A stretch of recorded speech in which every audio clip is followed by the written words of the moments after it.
Hello दोस्तों, welcome to my YouTube channel Rawat learning point.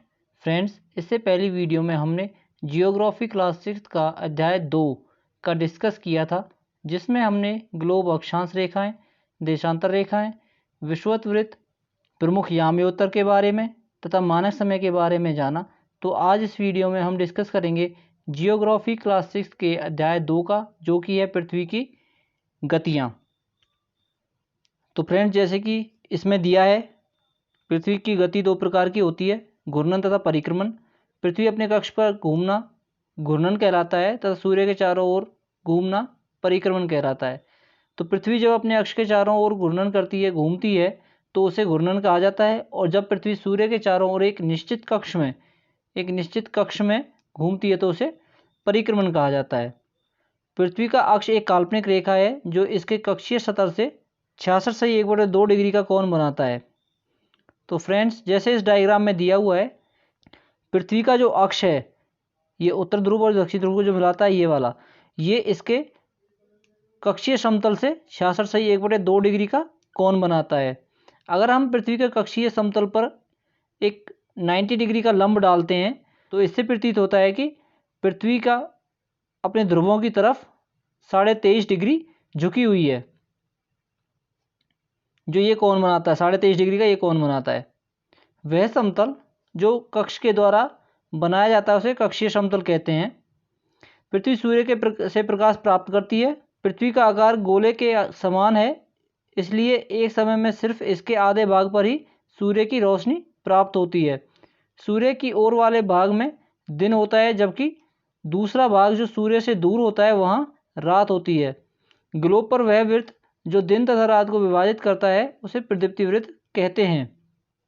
तो friend, इस चित्र में दिखाया गया है, जब सूर्य का प्रकाश पृथ्वी पर पड़ता है, जिस तरफ सूर्य का प्रकाश पड़ता है उस तरफ उजाला होता है, अर्थात दिन होता है, तथा पृथ्वी के दूसरे भाग में जहाँ पे प्रकाश नहीं पहुँचता, वहाँ पे अंधेरा होता है, जिससे वहाँ रात होती है। क्योंकि पृथ्वी गोलाकार है, तो गोलाकार होने की वजह से उसके एक सतह के एक भाग पे ही सूर्य का प्रकाश पड़ता है और वहाँ पे दिन रहता है और दूसरी तरफ रात होती है। तो ऐसा एक बिंदु या ऐसी एक रेखा जो ये डिफाइन कि एक तरफ दिन है और एक तरफ रात, तो उस वृत्त या उस रेखा को प्रदीप्ति वृत्त कहा जाता है। पृथ्वी अपने अक्ष का एक चक्कर पूरा करने में लगभग 24 घंटे का समय लेती है। घूर्णन के समय काल को पृथ्वी का दिन कहा जाता है। यह पृथ्वी की दैनिक गति भी है। तो फ्रेंड्स, जैसा कि यहाँ पे दिया हुआ है कि पृथ्वी अपने अक्ष पर 24 घंटे में एक चक्कर पूरा लगाती है, तो इस काल को या इस समय को पृथ्वी का दिन कहा जाता है और यह पृथ्वी की दैनिक गति कही जाती है। तो इसी की वजह से जब पृथ्वी अपने अक्ष पर 24 घंटे में चक्कर लगाती है, तो इसी की वजह से दिन और रात बनते हैं। अभी यहाँ पे पृथ्वी की दूसरी गति को दर्शाया गया है। पृथ्वी की दूसरी गति जो सूर्य के चारों ओर कक्ष में होती है, उसे परिक्रमण कहते हैं। पृथ्वी जब सूर्य के चारों ओर चक्कर लगाती है, तो उसे परिक्रमण गति कहते हैं। लेकिन पृथ्वी सूर्य के चारों ओर गोलाकार आकार में चक्कर नहीं लगाती है, यह दीर्घवृत्ताकार कक्ष में चक्कर लगाती है। पृथ्वी एक वर्ष या 365 दिन में सूर्य का एक चक्कर लगाती है।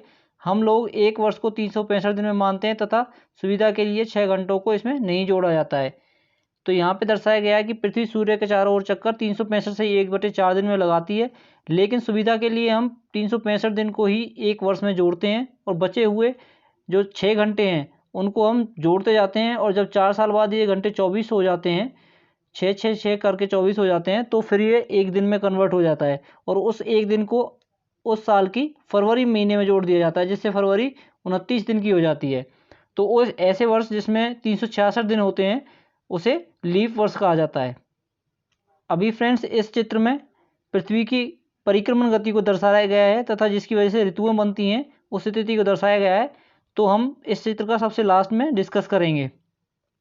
अभी जैसे मैंने आपको बताया, ऐसा यहाँ पे दिया हुआ है, 4 वर्षों में प्रत्येक वर्ष के बचे हुए 6 घंटे मिलकर एक दिन यानी 24 घंटे के बराबर हो जाते हैं। इसके अतिरिक्त दिन को फरवरी के महीने में जोड़ दिया जाता है। इस प्रकार प्रत्येक चौथे वर्ष में फरवरी माह 28 के बदले 29 दिन का होता है। ऐसा वर्ष जिसमें 366 दिन होते हैं, उसे लीप वर्ष कहा जाता है। अभी ये यहाँ पे आपके लिए दिया गया है कि पता लगाइए कि लीप वर्ष कौन सा होता है। तो लीप वर्ष वह होता है जिसमें जो आपका 4 से पूरा डिवाइड हो जाए, उसे लीप वर्ष कहते हैं। जैसे कि 2020 2020 को 4 से डिवाइड करेंगे, पूरा पूरा हो जाएगा, तो यह एक लीप वर्ष होगा। अगर हम 2021 की बात करते हैं तो ये 4 से डिवाइड नहीं होगा और यह एक लीप वर्ष नहीं होगा। यहाँ दिखाया गया है पृथ्वी पूरे कक्ष में एक ही दिशा में झुकी हुई है। सामान्यतः एक वर्ष में गर्मी, सर्दी, वसंत तथा शरद ऋतुओं में बांटा जाता है। ऋतुओं में परिवर्तन सूर्य के चारों ओर पृथ्वी की स्थिति में परिवर्तन के कारण होता है। जैसे ऊपर वाले डायग्राम में दिखाया गया, एक वर्ष में 4 ऋतुएं गर्मी, सर्दी, वसंत तथा शरद, ये ऋतुएं होती हैं और ये पृथ्वी की परिक्रमण गति के कारण होती हैं। जब पृथ्वी सूर्य के चारों ओर इस दीर्घवृत्ताकार कक्ष में घूमती है तो यहाँ पर सूर्य की किरणें उत्तर ध्रुव में पड़ेंगी, यहाँ पर सूर्य की किरणें विषुवत वृत्त पर पड़ती हैं और यहाँ पर दक्षिण ध्रुव में, जिसकी वजह से जब उत्तर ध्रुव में सूर्य की किरणें पड़ेंगी तो उत्तरी ध्रुव में गोलार्ध में, उत्तरी गोलार्ध में गर्मी होगी, तथा जब सूर्य की किरणें विषुवत वृत्त पर सीधी पड़ती हैं इस पोजीशन में तो उत्तर गोलार्ध में शरद ऋतु तथा दक्षिण गोलार्ध में वसंत ऋतु होगी, और जब सूर्य की किरणें दक्षिण गोलार्ध में सीधी पड़ेंगी तो दक्षिणी गोलार्ध में ग्रीष्म ऋतु और उत्तरी गोलार्ध में शीत ऋतु होती है।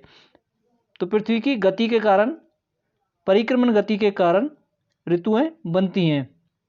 फ्रेंड्स, अभी आगे पृथ्वी के अयनांत के बारे में समझाया गया है, तो पहले हम ये थ्योरी पढ़ लेते हैं, फिर ऊपर चित्र के माध्यम से इसको समझेंगे। तो जैसा कि यहाँ दिया है, 21 जून को उत्तरी गोलार्ध सूर्य की तरफ झुका हुआ है। सूर्य की किरणें कर्क रेखा पर सीधी पड़ती हैं। इसके परिणाम स्वरूप इस क्षेत्र में ऊष्मा अधिक प्राप्त होती है। ध्रुवों के पास वाले क्षेत्रों में कम ऊष्मा होती है क्योंकि वहाँ सूर्य की किरणें तिरछी पड़ती हैं। उत्तर ध्रुव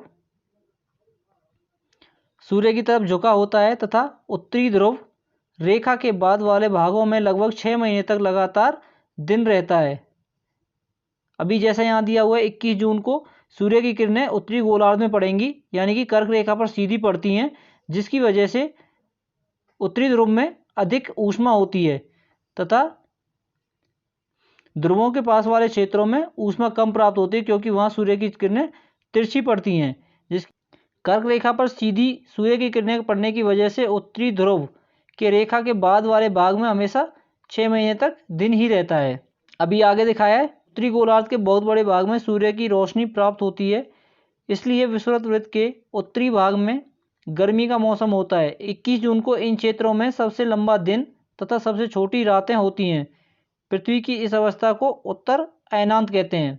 तो जब सूर्य की किरणें उत्तरी गोलार्ध में सीधी पड़ती हैं, यानी कर्क रेखा पर सीधी पड़ती हैं, तो उत्तरी ध्रुव पर 6 महीने तक दिन रहता है और इस स्थिति को उत्तर अयनांत कहते हैं। अभी यहाँ दिया है, 22 दिसंबर को दक्षिण ध्रुव के सूर्य की ओर झुके होने के कारण मकर रेखा पर सूर्य की किरणें सीधी पड़ती हैं। चूंकि सूर्य की किरणें मकर रेखा पर लंबवत पड़ती हैं, इसलिए दक्षिणी गोलार्ध के बहुत बड़े भाग पर सूर्य का प्रकाश होता है। इसलिए दक्षिणी गोलार्ध में लंबे दिन तथा छोटी रातों वाली ग्रीष्म ऋतु होती है। इसके ठीक विपरीत स्थिति उत्तरी गोलार्ध में होती है। पृथ्वी की इस अवस्था को दक्षिण अयनांत कहा जाता है। तो 22 दिसंबर को क्या होगा, सूर्य की किरणें सीधी मकर रेखा पर पड़ेंगी, जिसकी वजह से दक्षिणी गोलार्ध के बहुत बड़े भाग पर सूर्य का प्रकाश पड़ता है तथा वहाँ पे लंबे दिन तथा छोटे रातों वाली ग्रीष्म ऋतु होती है। जब वहाँ सूर्य की किरणें ज़्यादा पड़ेंगी तो वहाँ गर्मी की ऋतु होगी, ग्रीष्म ऋतु होगी, तथा इस अवस्था को दक्षिण अयनांत कहेंगे। इस अवस्था में दक्षिण ध्रुव पर 6 महीने तक दिन रहेगा। अभी एक तथ्य यहाँ दिया हुआ है, ऑस्ट्रेलिया में ग्रीष्म ऋतु में क्रिसमस का पर्व मनाया जाता है। तो इंडिया के अंदर कब है क्रिसमस का पर्व? सर्दियों में मनाया जाता है और यहाँ पे गर्मियों में, क्योंकि ऑस्ट्रेलिया दक्षिण गोलार्ध में आता है और जब दिसंबर के महीने में इंडिया में सर्दी पड़ती है तो उस टाइम दक्षिण ध्रुव में क्या होती है, गर्मी पड़ती है, ग्रीष्म ऋतु होती है। इस वजह से वहाँ क्रिसमस का त्यौहार गर्मियों में मनाया जाता है। 21 मार्च तथा 23 सितंबर को सूर्य की किरणें विषुवत वृत्त पर सीधी पड़ती हैं। 21 मार्च और 23 सितंबर इनको सूर्य की जो किरणें हैं वो किसी भी ध्रुव पे सीधी नहीं पड़ेंगी, विषुवत वृत्त पर सीधी पड़ेंगी। इस अवस्था में कोई भी ध्रुव सूर्य की ओर नहीं झुका होता है, इसलिए पूरी पृथ्वी पर दिन और रात बराबर होते हैं। इसे क्या कहा जाता है, विषुव कहा जाता है। तो जब सूर्य की किरणें विषुवत वृत्त पर सीधी पड़ती हैं और कोई भी ध्रुव सूर्य की तरफ नहीं झुका होता है तो उसे विषुव कहा जाता है। 23 सितंबर को उत्तरी गोलार्ध में शरद ऋतु तथा दक्षिण गोलार्ध में वसंत ऋतु होती है तथा 21 मार्च को स्थिति इसके विपरीत होती है, जब उत्तरी गोलार्ध में वसंत ऋतु तथा दक्षिण गोलार्ध में शरद ऋतु होती है। तो इससे स्पष्ट होता है कि पृथ्वी के घूर्णन के कारण दिन और रात बनते हैं तथा पृथ्वी की परिक्रमण गति के कारण ऋतुओं में परिवर्तन आता है। तो फ्रेंड्स, अब हम वो ऊपर दिया हुआ डायग्राम के माध्यम से ये चीज़ समझ लेते हैं। इस डायग्राम में पृथ्वी की परिक्रमण गतियों को समझाया गया है कि कैसे पृथ्वी की परिक्रमण गति के कारण ऋतुएं बनती हैं तथा उसमें बदलाव होता है। तो ये तो अभी तक हम सब लोग जान चुके हैं कि पृथ्वी सूर्य के चारों ओर दीर्घ वृत्ताकार पथ पर या कक्ष में चक्कर लगाती है।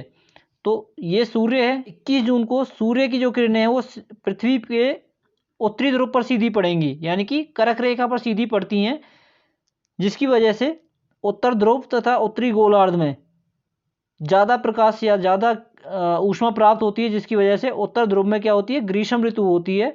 और दक्षिण ध्रुव में क्या होगा, प्रकाश तिरछा पड़ेगा, जिसकी वजह से वहाँ ज़्यादा ऊष्मा प्राप्त नहीं होगी दक्षिण ध्रुव में, और वहाँ पे शीत ऋतु होगी। तो पृथ्वी की इस अवस्था को क्या कहा जाएगा, उत्तर अयनांत कहते हैं। तो जब पृथ्वी फिर यहाँ से यहाँ तक इस डायरेक्शन में यहाँ तक मूव, तो यहाँ पर सूर्य का जो प्रकाश है वो पृथ्वी की विषुवत रेखा पर सीधा पड़ेगा, और इस कंडीशन में पृथ्वी का कोई भी ध्रुव, ना उत्तर ध्रुव ना दक्षिणी ध्रुव, सूर्य की तरफ झुका हुआ होगा। तो यहाँ पर 23 सितंबर को उत्तरी ध्रुव में क्या होगा, शरद ऋतु होगी, और दक्षिण ध्रुव में वसंत ऋतु होगी। तो जब पृथ्वी फिर आगे मूव करती है तो जो दक्षिणी ध्रुव है वहाँ पे सूर्य की किरणें सीधी पड़ेंगी, जो मकर रेखा है वहाँ पे सूर्य की किरणें सीधी पड़ेंगी, जिसकी वजह से दक्षिणी गोलार्ध में ज़्यादा ऊष्मा या गर्मी प्राप्त होगी, और उत्तरी गोलार्ध में ग्रीष्म ऋतु होगी। इसके विपरीत उत्तरी गोलार्ध की तरफ सूर्य की किरणें तिरछी पड़ेंगी, जिसकी वजह से वहाँ पे कम ऊष्मा की वजह से शीत ऋतु होगी। इस कंडीशन को दक्षिण आयांत कहते हैं। और जब पृथ्वी यहाँ से यहाँ तक मूव करेगी तो पृथ्वी फिर से सूर्य की किरणें विषुवत वृत्त पर सीधी पड़ेंगी, तथा उत्तरी ध्रुव और दक्षिण ध्रुव दोनों में से कोई भी सूर्य की तरफ नहीं झुका होगा, और उत्तरी गोलार्ध में वसंत ऋतु होगी तथा दक्षिण गोलार्ध में शरद ऋतु होगी 21 मार्च वाले दिन। तो एक बार हम फिर से देख लेते हैं। 21 जून को सूर्य की किरणें पृथ्वी की कर्क रेखा पर सीधी पड़ेंगी, जिसकी वजह से उत्तरी गोलार्ध में ज़्यादा गर्मी होगी तथा वहाँ पे ग्रीष्म ऋतु होगी, तथा दक्षिण गोलार्ध में सूर्य की किरणें या दक्षिण ध्रुव पर सूर्य की किरणें तिरछी पड़ेंगी, जिसकी वजह से दक्षिण गोलार्ध में शीत ऋतु होगी। इसे उत्तरायणांत कहते हैं। इसके विपरीत कंडीशन ये है, 22 दिसंबर को सूर्य की किरणें मकर रेखा यानी कि दक्षिण गोलार्ध पर सीधी पड़ेंगी, तो वहाँ पे ज़्यादा गर्मी होगी और वहाँ ग्रीष्म ऋतु होगी, तथा उत्तर ध्रुव या फिर कर्क रेखा पर सूर्य की किरणें तिरछी पड़ेंगी, जिसकी वजह से वहाँ सर्दी होगी या शीत ऋतु होगी, और इसे दक्षिण आयांत कहते हैं। अभी ये दो कंडीशन जिसमें सूर्य की किरणें सीधी विषुवत वृत्त पे पड़ती है, यहाँ पे भी और यहाँ पे भी, इन दोनों कंडीशनों में कोई भी ध्रुव, ना उत्तर ध्रुव और ना ही दक्षिण ध्रुव, सूर्य की तरफ झुका होता है, जिसकी वजह से यहाँ पे दिन और रात समान होते हैं। तथा 22 मार्च को उत्तर ध्रुव में वसंत ऋतु होती है और दक्षिण ध्रुव में शरद ऋतु होती है, और वहीं 23 सितंबर को उत्तर ध्रुव में शरद ऋतु तथा दक्षिण गोलार्ध में वसंत ऋतु होती है। इसे विषुव कहते हैं। तो फ्रेंड्स, आज का ये अध्याय यहाँ पे समाप्त होता है। आपको देखने में यह अध्याय छोटा लगेगा, लेकिन एग्जाम के पॉइंट ऑफ व्यू से अत्यंत महत्वपूर्ण अध्याय है, क्योंकि इसमें पृथ्वी की गतियों के बारे में विस्तार से बताया गया है। तो फ्रेंड्स, यदि यह वीडियो आपको नॉलेजफुल लगा हो तो please like, share and subscribe my channel, क्योंकि इस चैनल पे हम जियोग्राफी एनसीईआरटी की बुक के एक एक अध्याय का डिस्कस करेंगे। So friends, thank you so much for watching this video.